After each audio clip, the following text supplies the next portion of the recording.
अब चलेगा 31वां सूत्र। 30वां, अहिंसा सत्य अस्तेय ब्रह्मचर्य अपरिग्रह यमाः। ये 3 नंबर पेज पे जी। तो इसमें अनुष्ठान की बात कही गई है ना। अनुष्ठान और स्वरूप, ये 29वें सूत्र में जो है ना अनुष्ठान और स्वरूप की बात कही है। तो अनुष्ठान जो है ना कर्म की दृष्टि से जो है ना, तो क्रियात्मक रूप से जो है ना अनुष्ठान, और स्वरूप जो है वो ज्ञान की दृष्टि से ज्ञानात्मक स्वरूप। मतलब योगांग कैसे किए जाते हैं वो जो समझाना है वो है अनुष्ठान। मतलब अनुष्ठान को किस प्रकार से किया जाए, अनुष्ठान जो है ना क्रियात्मक रूप से, और स्वरूप जो है ना स्वरूप रूप से। जो है ना देखो 29वें सूत्र में कहा गया है, यथा क्रमम एतेषाम अनुष्ठानम स्वरूपम च वक्ष्यामः। इन क्रम के अनुसार इनका अनुष्ठान, मतलब किस प्रकार से अहिंसा का पालन करना चाहिए, अहिंसा को क्या स्वरूप है, अहिंसा ना सत्य का पालन कैसे करें, तो अनुष्ठान और स्वरूप दोनों ही बताया जाएगा। और इसमें एक बात कही थी, अहिंसा सत्य अस्तेय ब्रह्मचर्य अपरिग्रह में अपरिग्रह मुख्य है इन 5 यमों में से। परिग्रह के लिए हिंसा होती है, परिग्रह के लिए झूठ है, परिग्रह के लिए चोरी है, परिग्रह के लिए व्यभिचार है। वितर्क जो है ना कहा जाता है इन 5 को, हिंसा झूठ चोरी और परिग्रह, है ना। हिंसा झूठ चोरी व्यभिचार और परिग्रह। परिग्रह कबाड़ी बनना, अनावश्यक वस्तुओं को एकत्रित कर रखना, है ना, ये परिग्रह है। तो परिग्रह से मुक्त हो जाए वो अपरिग्रह है।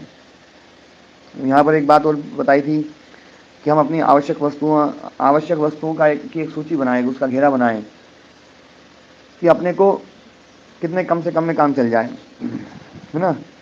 और एक जो है अपनी इच्छाओं का घेरा बनाएं, तो इच्छाओं का घेरा बढ़ता जाएगा, वो निश्चित नहीं बनेगा। आज के समय में इच्छाओं का जो घेरा है वो एक बन जाएगा, अगले क्षण शायद हो सकता है फिर घेरा बनाए तो उससे बड़ा बनेगा, और उससे अगले क्षण और बड़ा बनेगा, तो वो निश्चित नहीं है।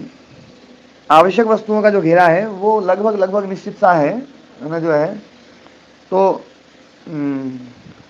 आवश्यक वस्तुओं का जो घेरा और उसके बाद में जो बड़ा घेरा है, उन दोनों घेरों के बीच वाली जो चीज़ है वही हमारा जो है ना वही कबाड़ा है। और उस कबाड़े को हम इकट्ठा कर रहे हैं तो कबाड़ खाना जो है ना कबाड़ी बन जाएंगे हम, और उसको इकट्ठा करके हम अपने घर को और अपने सबको जो है ना कबाड़ खाना बना लेते हैं।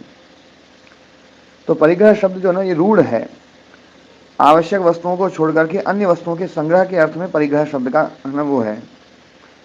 तो मतलब जो है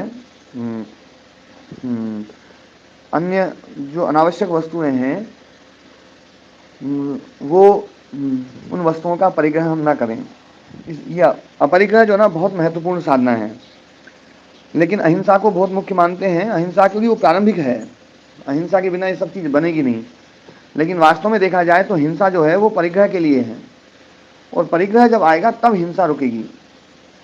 तो अहिंसा जो है, जब अहिंसा की हम साधना करेंगे तो भले हम अपरिग्रह का नाम न लें, लेकिन धीरे धीरे अपरिग्रह स्थिर हो रहा है हमारा, तो इसलिए अपरिग्रह मुख्य है।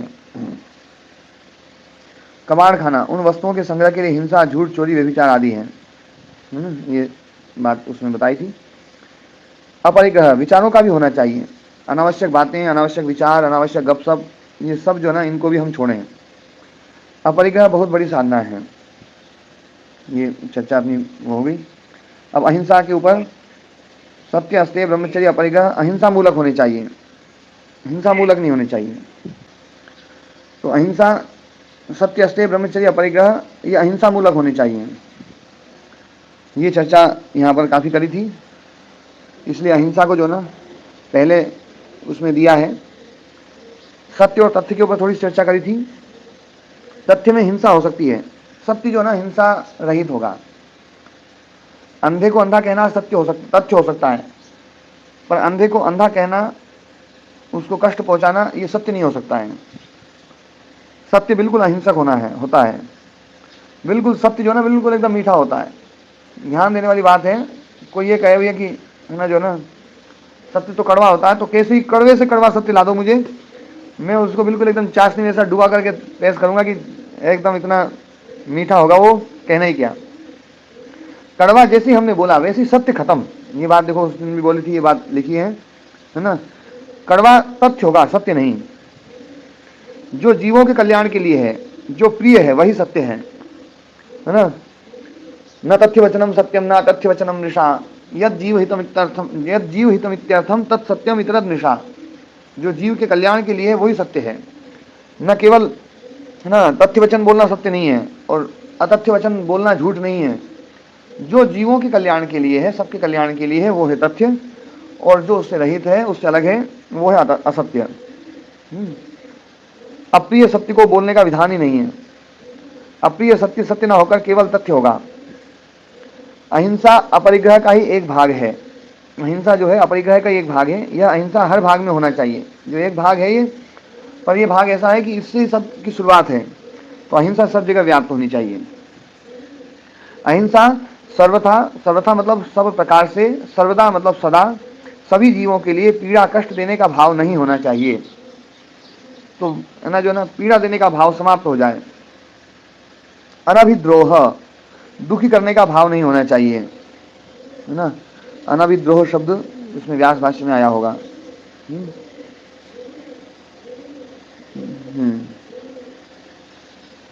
जी। सारे प्राणियों के प्रति सर्वथा सर्वदा कष्ट देने का भाव नहीं होना ही अहिंसा है। सभी प्राणियों के लिए इंपॉर्टेंट है। देखो ये सारे प्राणियों के प्रति सर्वथा सर्वदा कष्ट देने का भाव नहीं होना ही अहिंसा है। अहिंसा यदि नहीं है तो अन्य यमों का पालन करना व्यर्थ है। यदि दूसरों को कष्ट देने का भाव है तो इसका मतलब है द्वेष है, और द्वेष है तो हिंसा जरूर होगी। तो इसलिए जो ना सारे जो यम हैं, अन्य यमों का पालन करना व्यर्थ है। इसलिए हमें इस बात पर बहुत जोर देना पड़ेगा कि हमारे भीतर से राग खत्म हो, राग और द्वेष समाप्त हो जाए। राग द्वेष और मोह ये तीन भयंकर शत्रु हैं, है ना। राग द्वेष के कारण से इंद्रियां प्रवृत्त होती हैं, है ना। तो इसलिए राग द्वेष को संयम में किया जाए। राग द्वेष यदि समाप्त हो जाएंगे तो इंद्रियां जो है वो धीरे धीरे हमारे वश में आ जाएंगी। अहिंसा यदि नहीं है तो अन्य नियमों का पालन करना व्यर्थ है। क्रोध का जवाब क्रोध नहीं हो सकता है। जवाब अर्थात उपचार।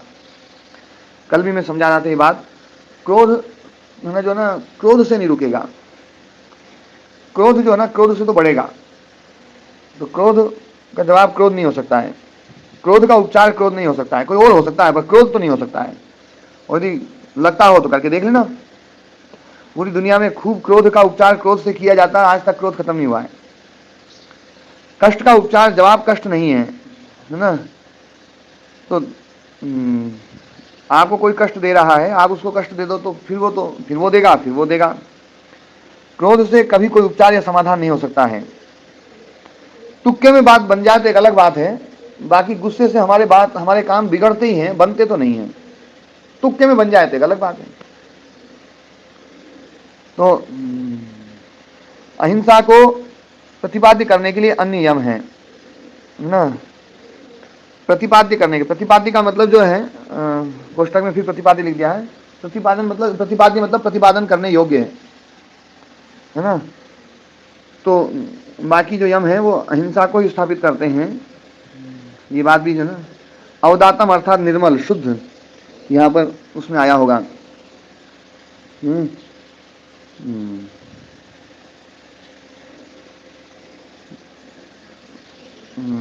अवदातम निर्मलता। तद अवदात रूप करणाय एव उपादीयन्ते। तो उसको निर्मल करने के लिए उनका ग्रहण किया गया है। निर्मल करना, अवदात करना, विशारदी करना, विशारद करना। विशारद जो है ना, विशारद शब्द भी इसी अर्थ में है जी। विशारद दयाराम जी।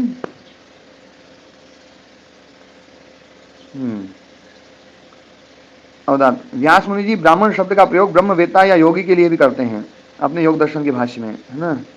तो ब्राह्मण ब्रह्मवेत्ता योगी, है ना।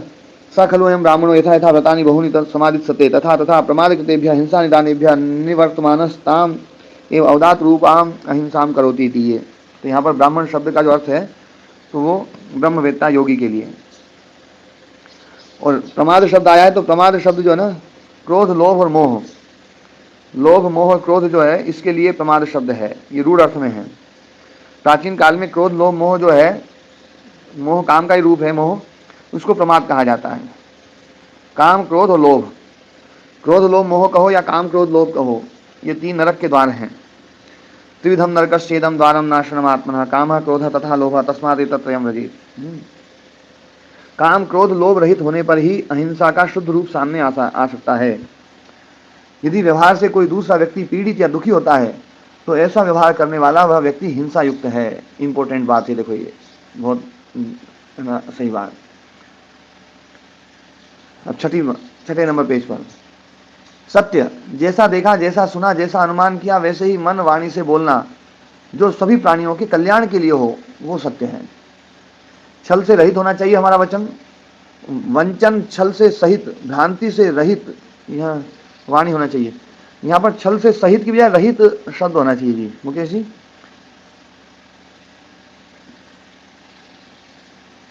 थोड़ा वो किया। हाँ जी, हाँ, तो छल से रहित, भ्रांति से रहित वाणी होनी चाहिए। सच बिल्कुल भी कड़वा नहीं होता है।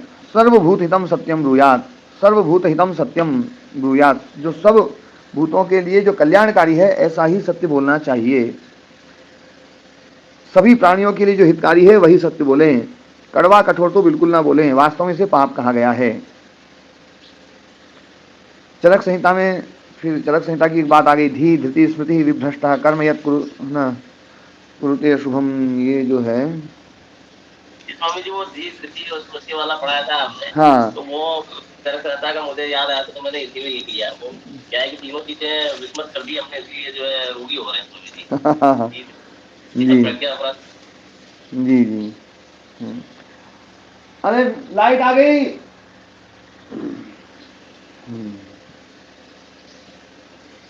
धी से, धृति से और स्मृति से, है ना। यहाँ पर मैंने जो है ना धी धृति स्मृति वाली बात जो है ना कही थी, तो धी धृति और स्मृति है ना, जो है धी है ना ज्ञान, धृति है उस ज्ञान को अपने उसमें धारण करना, और स्मृति है वो जो ज्ञान धारण किया है वो जो है उसको सतत जागरूक, उसमें जागरूक रहना, ये है स्मृति। तो स्मृति जो है ना ये जागरूकता है।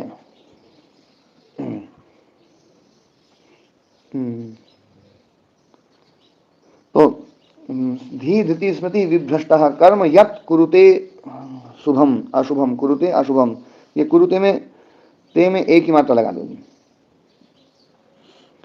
है ना। प्रज्ञापराधम तम विद्यात, उसको प्रज्ञापराध मानना चाहिए। सर्वदोष प्रकोपणम, सारे दोषों को प्रकोपित करने वाला, सारे दोषों को बढ़ाने वाला, ऐसा जो है ना। तो धी धृति स्मृति से है ना जो ना गिरा हुआ व्यक्ति जो है वो सारे दोष करता है। तो हम है ना ज्ञान को अर्जित करें, ज्ञान को अपने भीतर धारण करें और सतत जो है जागरूक रहें, होश में रहें एकदम। हमारी जागरूकता भंग हो जाती है। ये स्मृति जो है ना ये सबसे महत्वपूर्ण है, ध्यान देने वाली बात है। स्मृति सबसे महत्वपूर्ण है, सारे वितर्कों को नष्ट करने वाली स्मृति है ना। जो प्रतिपक्ष भावना है ना, वितर्क बाधने प्रतिपक्ष भावनम, तो वितर्क बाधने प्रतिपक्ष भावना ये स्मृति है, वो उसमें प्रतिपक्ष भावना तत्काल आनी चाहिए। जैसे ही हिंसा का भाव आए, जैसे ही चोरी का भाव आए, जैसे ही झूठ बोलने का भाव आए, जैसे ही व्यभिचार का भाव आए, असंयम का भाव आए, परिग्रह का भाव आए, तत्काल हम जागरूक हो जाएं। जागरूक होते ही प्रतिपक्ष भावना आएगी, और जागरूक नहीं है तो प्रतिपक्ष भावना नहीं आएगी। प्रतिपक्ष भावना नहीं, उसके अनुकूल भावनाएं आएंगी कि आज तो हिंसा सही है, आज तो क्रोध सही है, आज तो अभी तो झूठ बोलना सही है ना जो है ना। तो ये जो है यहाँ पर इसलिए बात ये बोली थी, चरक संहिता का महत्वपूर्ण श्लोक जो है ना ये वेरी वेरी इंपॉर्टेंट ये बात है। तो हाँ, इसका अर्थ भी नहीं चलिए। अच्छा, अर्थात धी बुद्धि या ज्ञान, धृति ज्ञान के द्वारा दुर्गुण को रोकने की प्रोसेस, पतन से बचाने वाली, पकड़ने वाली। धृति का मतलब है पकड़ने वाला, धृति का मतलब धैर्य अर्थ जो करते हैं वो गलत है। धृति है पकड़ने वाली, है ना। तो दुर्गति में प्रपतत जंतु है ना, दुर्गति में पड़े हुए को, जंतु को धारणा धर्म इत्युच्यते, उसको धारण कर लेती, पकड़ लेती, इसलिए धर्म कहा जाता है। धर्म शब्द भी इसी धी से बना है। धर्म मतलब पकड़ने वाला, धर्म का मतलब है पकड़ ले जो, गिरते हुए, दुर्गति में गिरते हुए व्यक्ति को पकड़ ले जो, वो है धर्म। तो जो है, यदि हम धर्म की रक्षा करेंगे तो धर्म हमारी रक्षा कर लेगा। हमने जीवन में यदि धर्म को रखा है, धृति को रखा है, तो वो धृति हमें पकड़ के रखेगी, गिरने नहीं देगी, वो हमारी रक्षा करेगी। यही अर्थ है जो है कि धर्मो रक्षति रक्षिता, जो कहा जाता है ना कि धर्म, रक्षित धर्म उस रक्षा करने वाले की रक्षा करता है, तो वो ऐसी रक्षा करता है। हमने यदि धृति को धारण कर रखा है तो धृति हमें धारण कर लेगी, हमें गिरने नहीं देगी। और स्मृति उस प्रोसेस का निरंतर बने रहना, होश में रहना, जागरूक रहना, है ना। तो हमेशा जो ना होश में बने रहो, जागरूक बने रहो, सतत जो ना देखते रहो। महाराज जी, हाँ जी महाराज जी, जागते रहना मतलब याद रखने से हो जाता है, तो जो हम भूल जाते हैं जब भी गड़बड़ होती है। हाँ, मतलब जो ना उसमें जागरूक रहना, और याद भी रहता कई बार, पर याद रहता है गड़बड़ होती है। नहीं, कई बार याद भी हो जाता है, याद आ जाता है, लेकिन याद आने पर भी जो ना हम होश में नहीं रहते हैं। अच्छा, याद आना और होश में आने में क्या फर्क रहा फिर महाराज जी? जैसे कई बार जो ना, मतलब जो है व्यक्ति को याद आ जाता है, जैसे दारू पीने वाले आदमी को कई बार याद आ जाता है, यार महाराज जी मना किया था, याद तो आ गई है? अच्छा, जो लोग भी संकल्प लेते हैं, वो जब पहली बार जब पीते होंगे तो याद नहीं आती होगी क्या उनको? हाँ, आती महाराज जी, याद तो आती है, लेकिन फिर भी बेहोश से हो जाते हैं। वहां पर वो स्मृति जो इतने समय तक जो ना, मतलब जो उनके भीतर जो एक प्रबल वेग था उसको छोड़ने का, जो जागरूकता थी, वो जागरूकता नष्ट हो जाती है। और ये केवल हम शराबियों में नहीं देखें, ऐसा नहीं है। शराबियों को देखना सरल है, क्योंकि क्या है, कोई भी दुर्गुण को दूसरों में देखना बड़ा सरल हो जाता है। हम अपने में भी देखेंगे ना, तो हम अपने में कई बार बहुत एकदम अजागरूक हो जाते हैं। याद तो रहती है गुस्सा नहीं करना चाहिए, याद रहती है कठोर नहीं बोलना है, याद रहती है अपने को जो ना होश में रहना है, हमारा भी फिर भी वो हो जाता है, फिर भी हो जाता है। तो इसका मतलब है होश नहीं है। तो वो धी तो है, धृति भी थी, लेकिन स्मृति नहीं थी। स्मृति का मतलब है प्रचंड वेग जो है ना उस ज्ञान के प्रति, कि इससे इधर तो होना ही नहीं है मुझे, मतलब मुझे होना ही नहीं है। विकल्प रहित जो संकल्प है, संकल्प ऐसा होना चाहिए विकल्प रहित। हाँ, स्वामी जी भी शब्द का प्रयोग कई बार करते हैं, विकल्प रहित संकल्प, है ना। तो है ना, संशय रहित मति होनी चाहिए। हमारा जो ज्ञान है वो संशय रहित होना चाहिए। इसलिए कहा गया संशय आत्मा विनश्यति, जो संशय वाला है वो विनाश को प्राप्त होगा। और जो संशय रहित है, विकल्प रहित है, जो पूर्ण जागरूक है, होश में है, ये संशय यही तो है कि क्रोध तो नहीं करना चाहिए, पर चलो आज अभी तो कर लो बिल्कुल महाराज जी, हो जाता है। हाँ, तो ये जो संशय रहित ना हमारा ज्ञान हो, पूर्ण होश में हो, हम पूर्ण जागरूक हो, पूर्ण होश, पूर्ण जागरूकता, ये जब हमारे भीतर आएगी तब बात बनेगी। जो हमारी स्मृति है ना, वो हमें उच्च चेतना में पहुंचाती है, ध्यान देने वाली बात है। और ये स्मृति जो है ना, उच्च चेतना मतलब जो हमेशा याद ही रहे महाराज जी। हाँ, हम जो ना उच्च चेतना में रहे, उच्च प्रज्ञा में रहे। ये प्रज्ञा शब्द जो ना, ये प्रज्ञा शब्द भी स्मृति के लिए यहाँ पर है ना। एक स्मृति जो ना एक वृत्ति है, वो वृत्ति वाला स्मृति शब्द नहीं है, ध्यान देने वाली बात है यहाँ पर। ये उससे ऊपर की स्थिति है। हाँ, देखो, श्रद्धा, वीर्य, स्मृति, समाधि, प्रज्ञा। तो स्मृति जो है ना, वो समाधि तक पहुंचाने वाली है, और समाधि के बाद में जो प्रज्ञा उत्पन्न होती है वो भी स्मृति है, उच्च चेतना। स्मृति, समाधि और प्रज्ञा, इन तीनों को इकट्ठा कर दिया है यहाँ पर। धीर, धृति, स्मृति शब्द जो ना, ये तीनों को इकट्ठा कर दिया है।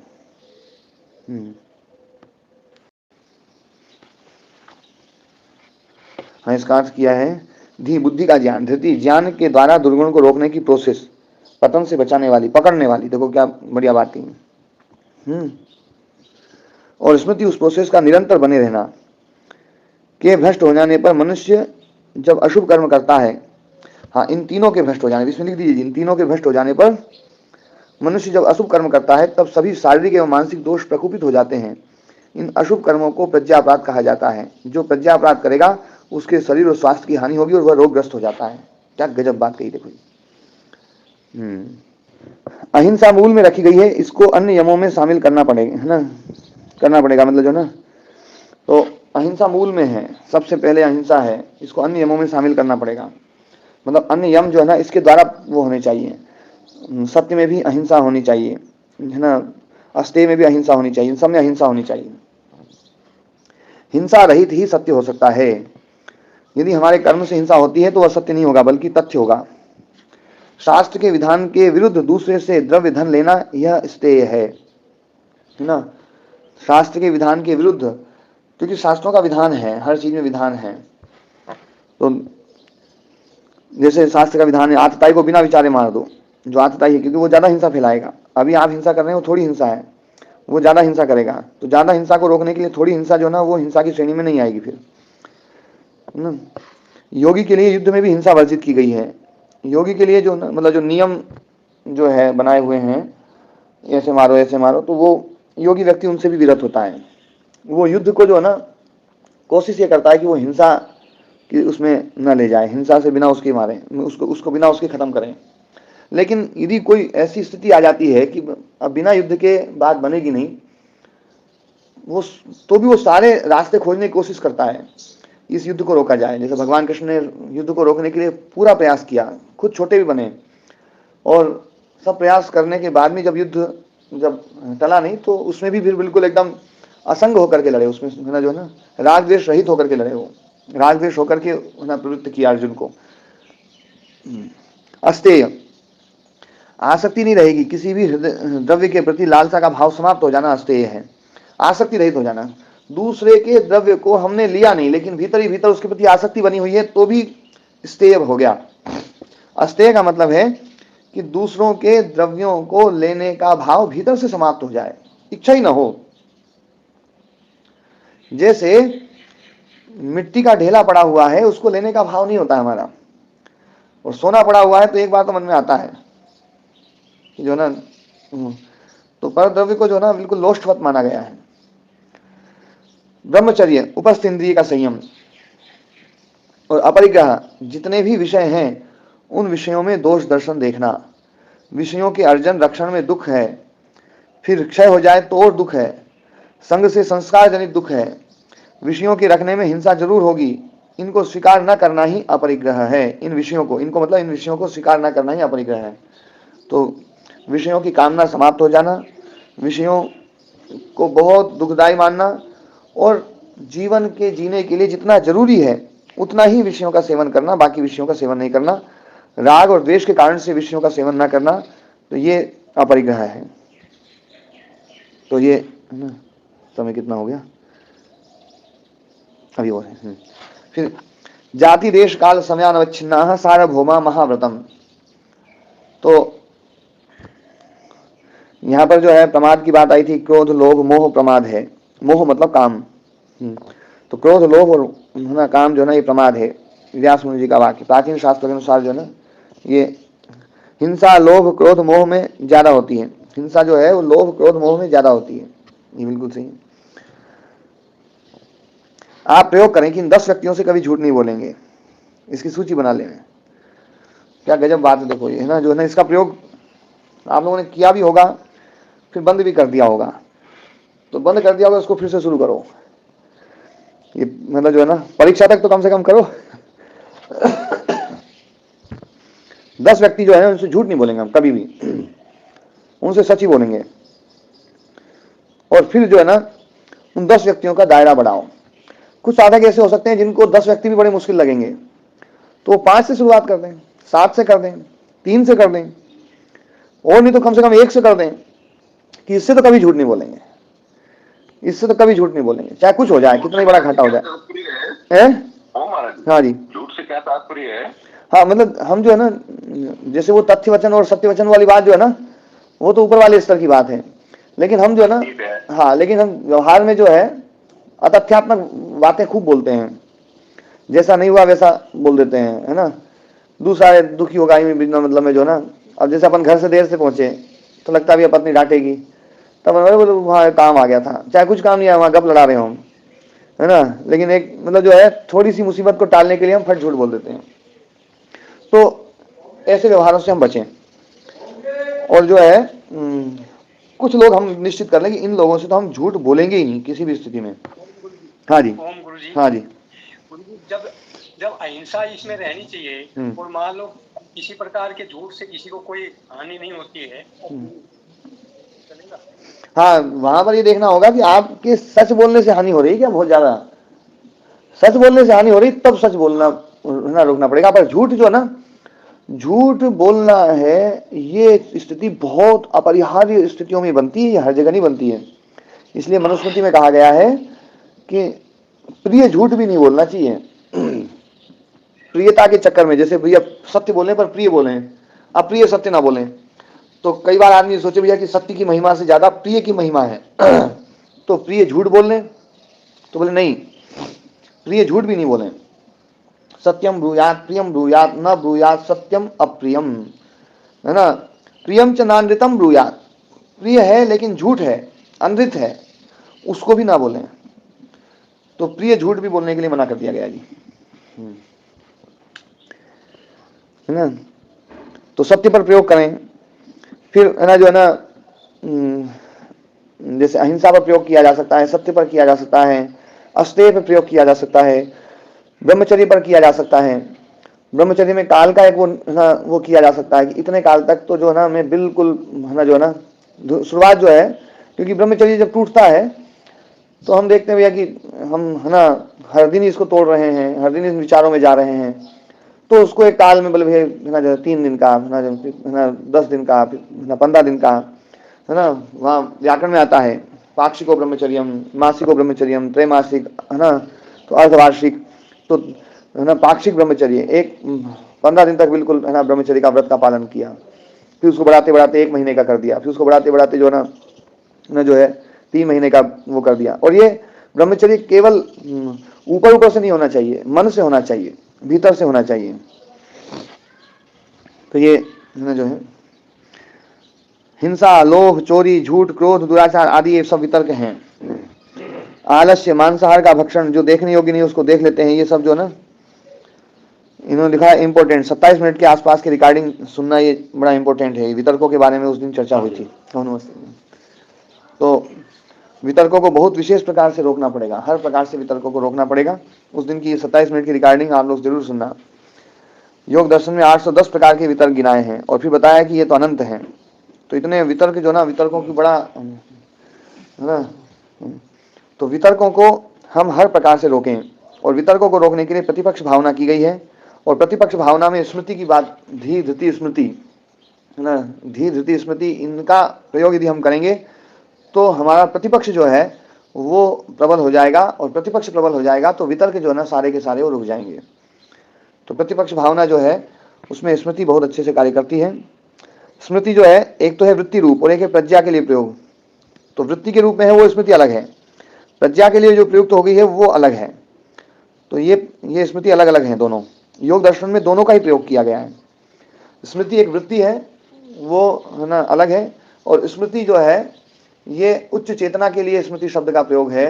प्रज्ञा की निरंतरता, मतलब जो है ज्ञान को हम निरंतर अपने जीवन में उतारते रहें, इसके लिए स्मृति शब्द का प्रयोग है। ज्ञान की निरंतरता पूर्ण आग्रह के साथ में बनी रहे। तो ये जो है ना प्रज्ञा की जो पूर्व अवस्था है वो स्मृति है। प्रज्ञा और स्मृति में क्या अंतर है? प्रज्ञा की पूर्व अवस्था स्मृति है और स्मृति की लास्ट अवस्था प्रज्ञा है, और इन दोनों के बीच में समाधि बैठती है। प्रज्ञा सबसे लास्ट की हो गई, प्रज्ञा सबसे लास्ट में श्रेष्ठ हो गई, सबसे श्रेष्ठ प्रज्ञा है। श्रद्धा, वीर्य, स्मृति, समाधि, प्रज्ञा, पूर्वक इतरेषाम, है ना। तो स्मृति, समाधि, प्रज्ञा, प्रज्ञा तो सबसे लास्ट में है। और समाधि जन्य जो प्रज्ञा होती है वो प्रज्ञा ही जो ना वही विवेक ख्याति है। वही विवेक ख्याति, हाँ, समाधि साधन है प्रज्ञा का। संप्रज्ञा समाधि में विवेक ख्याति जो पैदा होती है, वो विवेक ख्याति जो पैदा होती है वही प्रज्ञा है, वही ऋतंभरा प्रज्ञा, वही प्रांत भूमि प्रज्ञा जो है ना, सप्तधा प्रांत भूमि प्रज्ञा, ये सब जो है ना प्रज्ञा जो है कही गई है, ये समाधि की अगली अवस्था है। तो स्मृति की जो लास्ट अवस्था है वो है प्रज्ञा, और प्रज्ञा की जो सबसे पहली अवस्था है वो स्मृति है। यहाँ पर जो है ना जोड़े बनाए गए हैं, कुछ जोड़े जो है ना, जैसे धारणा, ध्यान, समाधि, त्रयम एकत्र संयम, इन तीनों को एक जगह इकट्ठा कर दिया, वो संयम है।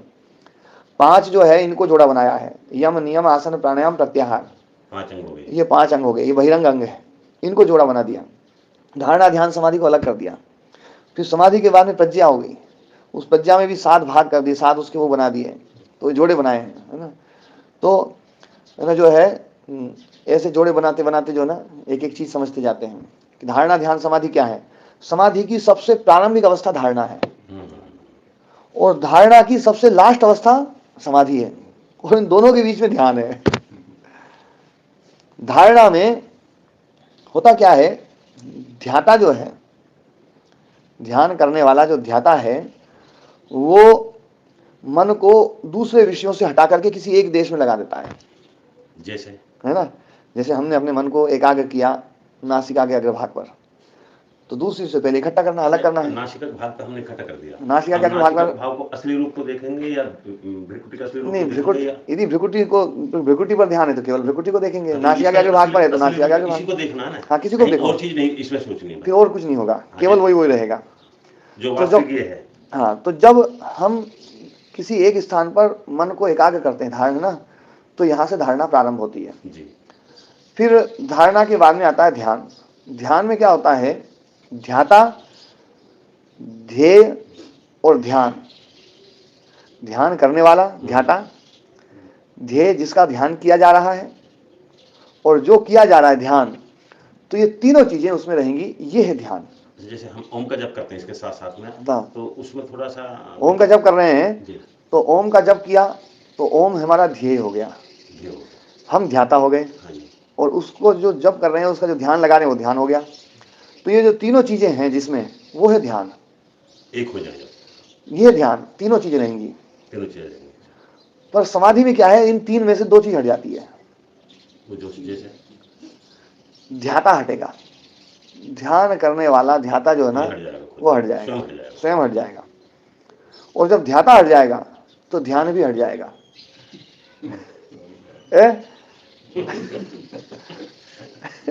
फिर बचेगा केवल ध्येय, है ना, समाधि। वो समाधि होगी। गुरु जी ने एक चेले को एक कुटिया में भेजा, जी बोले इसके अंदर बैठ करके और हाथी का ध्यान लगाओ। अच्छा अब चेला अंदर गया और उसने हाथी का ध्यान लगाया, हाथी का ध्यान लगाया, आधा घंटा हो गया। गुरु जी ने कहा बाहर निकल जाओ। चेले ने कहा बोले गुरु जी बाहर कैसे निकलूं, दरवाजा छोटा है, हाथी बड़ा है।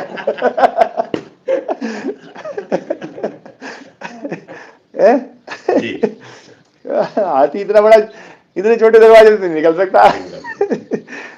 ये तो मतलब एक मतलब कि केवल ध्येय ध्येय बच जाए, और ध्येय का जो स्वरूप है उसमें चर्चा अपन बाद में करेंगे, है ना, जो है ना, तो ध्येय जो है ना, ध्येय मात्र रह जाना, ये है समाधि। ध्याता हट जाए। और हाँ, और ध्याता भी है और ध्येय भी है, तो ध्यान भी है, क्योंकि ध्याता को ध्येय से जोड़ने वाली जो प्रोसेस है वो तो ध्यान है ना। जी एक ध्याता है, एक ध्येय है, इन दोनों का आपस में संबंध क्या है, ध्यानकृत संबंध है। ध्यान का जैसे प्रमाता का प्रमेय के साथ में जो संबंध है वो क्या है, प्रमाणकृत संबंध है। जानने वाला प्रमाता, जिसको जाना जाएगा वो प्रमेय है, इन दोनों को जोड़ने वाला वो प्रमाण है ना। जैसे अभिधान, अभिधेय और अभिधा। अभिधान होता है शब्द, अभिधेय होता है अर्थ, और शब्द को अर्थ से जोड़ने वाली वो अभिधा वृत्ति है, जो अभिधा लक्षणा व्यंजना है ना। तो लक्षणा में भी ऐसी है ना, लक्षक, लक्ष्य और लक्षणा, है ना। इसी प्रकार से है ना, व्यंजना में भी है, व्यंग्य करने वाला, है ना, व्यंग्यकार और व्यंग्य, और इन दोनों को जोड़ने वाली वो व्यंजना वृत्ति है। उदाहरण की कमी नहीं है स्वामी जी, गुरु जी तो उदाहरण की कहान है। नहीं, ये तो जो है ध्याता और ध्येय, तो इनमें से एक भी हटेगा तो ध्यान खत्म हो जाएगा। ध्यान खत्म हो जाएगा तो इसलिए उसको अलग नाम देना पड़ा समाधि, जी नहीं तो ध्यान ही रख देते। ध्यान जब तक है, जब तक तीनों चीजें हैं, और समाधि आएगी तो 2 हट जाएगी, केवल ध्येय ध्येय रूप रहेगा, वो है समाधि। बात समझ में आएगी सबको, नीतू जी? आज समझ में आई हमारा की समाधि, इतने दिन से हमारे समझ में नहीं आ रही थी। जी। तो है ना, ये प्रज्ञा स्मृति की बात है ना, है देवदत्त जी? यहाँ बिल्कुल ऐसे ही होता है गुरु जी जी।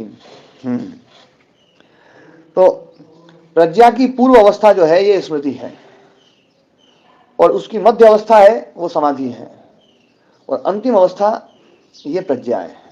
ये तीन का जोड़ा हो गया। तो निरंतर उच्च भाव में रहना ये स्मृति है, निरंतर होश में रहना, निरंतर जागरूक रहना ये स्मृति है।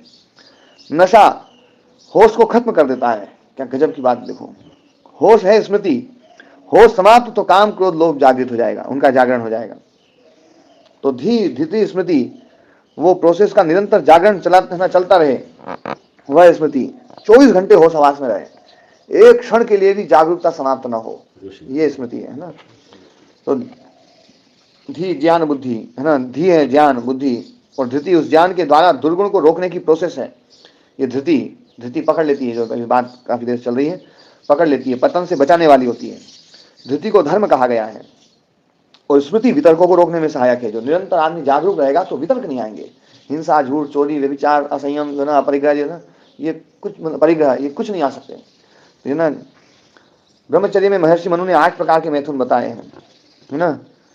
ब्रह्मचर्य जो है गलत स्मरण एवं चिंतन से टूटता है, ये बात जो है उसमें बताई थी कि ब्रह्मचर्य की रक्षा जो है वो जो है चिंतन से रक्षा होती है, और चिंतन से उसका क्षय होता है ना।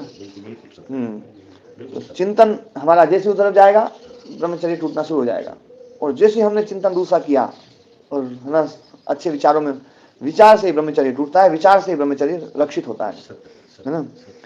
तो ये जो है स्मरण एवं चिंतन से टूटता है, अच्छे शास्त्रों के स्मरण से स्थापित होता है। युधिष्ठिर ने भीष्म पितामह से पूछा था कि ब्रह्मचर्य कैसे स्थापित किया जाए। यहाँ पर भी देखो लिखा हुआ है, देखो 40 मिनट के आसपास की रिकॉर्डिंग सुने। ये जो ना अगले दिन की जो ना रिकॉर्डिंग है शायद ये, या उसी दिन की 27 मिनट तो उससे पहले की ना जी? हाँ जी, तो उसी दिन की 11 तारीख की। अच्छा 11 तारीख की, तो 11 तारीख की रिकॉर्डिंग ये तो पूरी सुनने लायक फिर तो, है ना। तो चिंतन से ही ब्रह्मचर्य खंडित होता है, चिंतन से ही ब्रह्मचर्य रक्षित होता है। और जाति देश काल समय से अनविच्छिन्न सीमित ना किया जा सके, ये ऐसे व्रत हैं।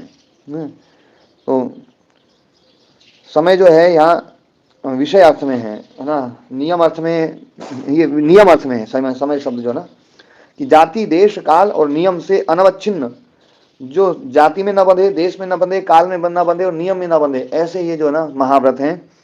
और ये महाव्रत जो है सार्वभौम है, ये पांचों, ये हर परिस्थिति में पालनीय है। तो ये हर परिस्थिति में पालन करने योग्य है, ऐसे ये नियम, इनकी चर्चा जो ना, यहाँ समय शब्द नियम अर्थ में है। कर्तव्य के लिए जो नियम बनाए जाते हैं वह यहाँ समय शब्द का प्रयोग है। सार्वभौम का अर्थ है यह सभी परिस्थिति में पालनीय है। भूमि मतलब अवस्था, परिस्थिति, तो सार्वभौम सभी अवस्थाओं में पालन करने योग्य, पालनीय, वो है सार्वभौम। जैसे मछुआरा मछली को तो मारेगा किंतु अन्य जीवों को नहीं मारेगा, तो ये जो है ना, तो अन्य जीवों को नहीं मारेगा, ये जो है ना, तो ये हिंसा, अहिंसा तो है पर जाति अविच्छिन्न ना नहीं है, जाति विच्छिन्न है, एक जाति को छोड़ दिया गया है ना। तो जाति विच्छिन्न हिंसा नहीं होनी चाहिए। देखो ये प्रश्न आ सकता है आप लोग उसमें कि जाति विच्छिन्न क्या है और जाति अविच्छिन्न क्या है। जाति अवच्छिन्न और जाति विच्छिन्न, है ना, स्थान विच्छिन्न और स्थान अविच्छिन्न क्या है। तो तीर्थ में मांस नहीं खाएंगे, बाकी जगह खा लेंगे, फलानी जगह मांस नहीं खाएंगे, है ना, आज मांस नहीं खाएंगे ना। तो देश से विच्छिन्न हिंसा है ये। पुण्य दिन को हिंसा नहीं करेंगे, है ना, बाकी दिन हिंसा कर लेंगे, पुण्य दिन में नहीं करेंगे, है ना, मंगलवार को नहीं करेंगे, चतुर्दशी में नहीं करेंगे, पूर्णिमा पे नहीं करेंगे, बाकी समय कर लेंगे। तो ये जो है ये समय विच्छिन्न हिंसा है, नहीं ये है ना काल विच्छिन्न हिंसा और समय विच्छिन्न हिंसा। देव ब्राह्मण के लिए कोई है ना मारेंगे तो जो ना, अन्यों के लिए नहीं मारेंगे, पर इनके लिए तो मार सकते हैं। युद्ध समय में हिंसा जो है ना वो भी समय विच्छिन्न हिंसा है ना। क्षत्रिय जो हिंसा करते हैं वो समय विच्छिन्न हिंसा है। योगी उस हिंसा को भी रोक देता है। अहिंसा सर्वथा सर्व विषय में पालनीय है, सभी विषयों में, सभी उसमें पालनीय है। व्यभिचार का अर्थ होता है स्खलन, स्खलित हो जाना, है ना, तो स्खलित ना हो। किसी भी विषय में जो ना हिंसा, झूठ, चोरी, असंयम या परिग्रह, इन पांचों जो वितर्क हैं, इन वितर्कों के द्वारा हम कहीं पर भी स्खलित ना हो, ये वितर्क हमारे जीवन में ना आए, है ना। तो सभी विषयों में, सभी अवस्थाओं में हिंसा, स्खलन शून्य हो जाए, स्खलन शून्य हो जाए, व्यभिचार शून्य हो जाए, कहीं पर भी जो है ना टूटे नहीं वो, अर्थात अव्यभिचरित होना। यहाँ पर हिंसा की बजाय अहिंसा शब्द का प्रयोग करो जी। हाँ जी, सभी विषयों में, सभी अवस्थाओं में अहिंसा स्खलन शून्य हो जाए, अर्थात अव्यभिचरित हो जाए। स्मृति हमें अचेत नहीं होने देती है। क्या गजब की बात है, अचेत स्मृति जो है ना अचेत नहीं होने देती है, हम सचेत बने रहते हैं, है ना। बेहोशी में नहीं जाने देती है। अचेत होने पर ही व्यक्ति काम, क्रोध, लोभ आदि दुर्गुणों में फंसता है। तो हम अचेत ना हो, तो ये जो है